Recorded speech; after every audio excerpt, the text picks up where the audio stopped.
Panorama group, जो सोचता है वो करता है। आपके अपने सपनों का आशियाना।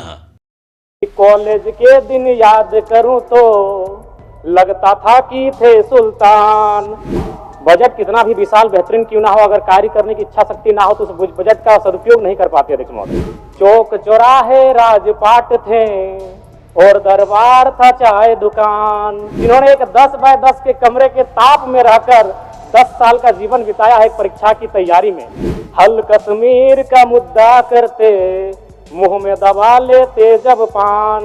माननीय हेमंत सोरेन जी की सरकार ने 2020-21 में बेरोजगार युवाओं को स्नातक को 5,000 रुपये प्रति माह और स्नातक उत्तर को 7,000 रुपये प्रति माह देने की बात कही थी। मन में लोहा तन इस्पाती चलते थे हम सीना तान। बजट से निसंदेह माता लोगों की जीत हुई है, मैया सम्मान की जीत हुई है, लेकिन इस बजट से इस राज्य के युवा हार गए अध्यक्ष महोदय। धीरे धीरे गल गया लोहा, धीरे धीरे गल गया लोहा, तेवर का तलवार गया। महोदय, इसमें प्रवासी मजदूर खोज रहे थे, वो विदेशों से बैठकर बजट को देख रहे थे कि शायद हमारे हिस्से में भी कुछ आएगा। एक नौकरी, हाँ एक नौकरी के चक्कर में देखो सिकंदर हार गया। एक नौकरी के चक्कर में देखो सिकंदर हार गया। माननीय वित्त मंत्री जी के द्वारा प्रस्तुत बजट पर अपने विचार रखने आया हूं।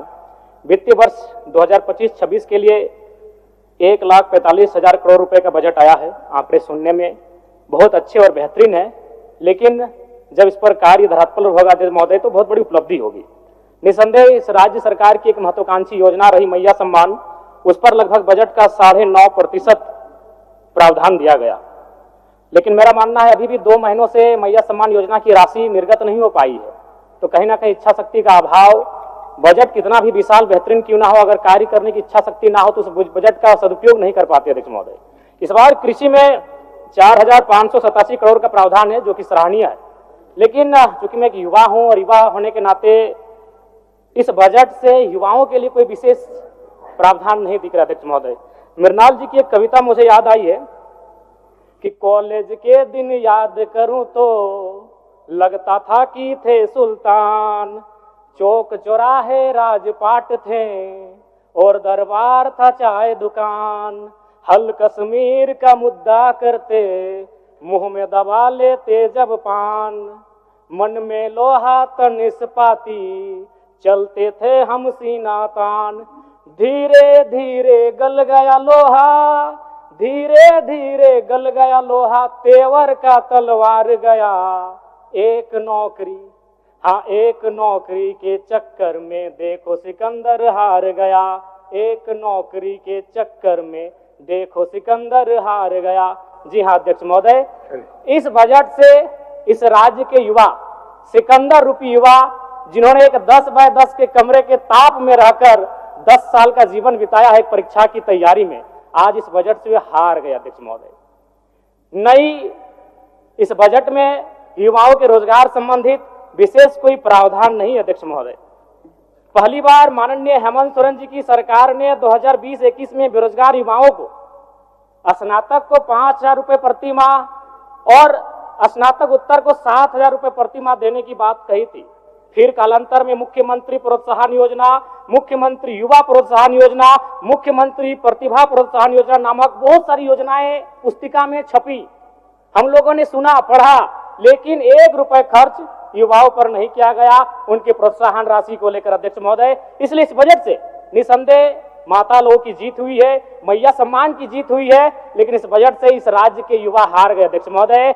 एक सटीक नियोजन नीति नहीं होने के कारण, एक सशक्त नियोजन नीति नहीं होने के कारण कहीं ना कहीं आज इस राज्य के युवा इस बजट से हारा हुआ महसूस कर रहे अध्यक्ष महोदय। तो मैं युवाओं को रोजगार कैसे मिले? जिस राज्य में 40% खनिज संपदा, उस राज्य के युवा अगर हताशा, निराशा के दौर से गुजर रहे अध्यक्ष महोदय, तो कहीं ना कहीं इस बजट पर युवाओं के दृष्टिकोण से एक सवाल और प्रश्न चिन्ह खड़ा होता है अध्यक्ष महोदय।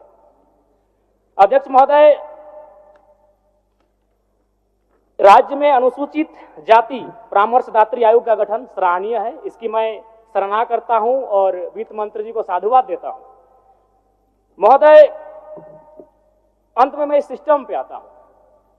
इस सिस्टम पे आना इसलिए जरूरी है अध्यक्ष महोदय, चूंकि माननीय वित्त मंत्री महोदय ने विधायिका के कर्तव्य का अनुपालन करते हुए बजट को तो प्रस्तुत किया, लेकिन यदि कार्यपालिका का सहयोग नहीं रहेगा अध्यक्ष महोदय, तो ऐसे बजट का कोई उपयोग नहीं रह पाएगा।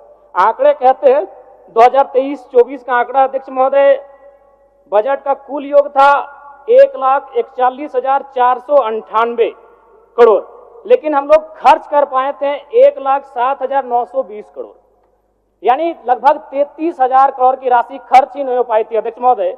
और इस बार का जो बजट है, जो पूर्व का, उसमें भी मात्र 65% ही राशि को खर्च किया गया। इसलिए विधायिका के साथ साथ अगर कार्यपालिका अपनी जिम्मेवारी का अनुभव नहीं करेगी, अनुपालन नहीं करेगी अध्यक्ष महोदय, फिर बजट का कोई प्रावधान नहीं रहता है। अध्यक्ष महोदय, ज्यादा नहीं और 1 मिनट का समय लेंगे अध्यक्ष महोदय, चूंकि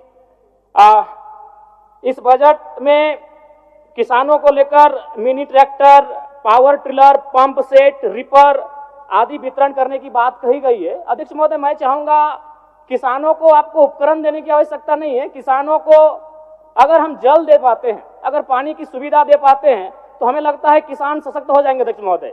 अध्यक्ष महोदय, मैं ये कहना चाहता हूं, जो भी डैम बने हैं, चाहे वो चांडिल का डैम हो, कोणार्क का डैम हो, मैथन डैम हो, पंचेत डैम हो या टेनूघाट का डैम हो, वो पानी केवल उद्योगपति के कारखानों में जाने के लिए नहीं बना अध्यक्ष महोदय। तो क्यों ना सरकार एक प्रयोग करे, जैसे कोणार्क डैम विष्णुगढ़ ब्लॉक आता है, तो विष्णुगढ़ ब्लॉक के 5 गांवों का उदाहरण प्रस्तुत कीजिए, वहां सिंचाई की व्यवस्था करिए और कम से कम कृषक को उन्नत बनाने का प्रयास किया जाए। अध्यक्ष महोदय, मैं इस बजट में सुझाव का अपील करता हूं अध्यक्ष महोदय।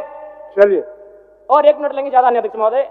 परम श्रद्धेय आदरणीय, इस बजट से दिव्यांग, वृद्धा और विधवाओं को बड़ी आस थी अध्यक्ष महोदय, और जब इस बजट को पढ़ा, और वे लोग भी जब पढ़ेंगे तो बड़ा विशाल लगेगा।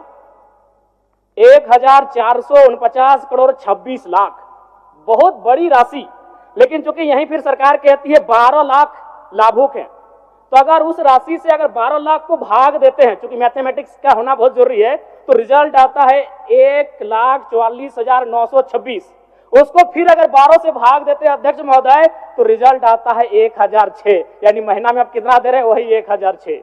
देखने में, सुनने में बजट बड़ा विशाल लग रहा है, 1,449 करोड़, लेकिन अंततः रिजल्ट आता है 1 महीने का वही 1,006 रुपए अध्यक्ष महोदय। अंत में बस प्रवासी मजदूर, क्योंकि जब ये बजट पारित हो रहा था तो हमने और सबने बड़ी करीब से देखा, सत्ता ने खूबियों को देखा, विपक्ष ने खामियों को देखा, लेकिन सऊदी अरब, ट्यूनीशिया, मलेशिया और साउथ अफ्रीका से कोई देख रहे थे तो प्रवासी मजदूर थे अध्यक्ष महोदय।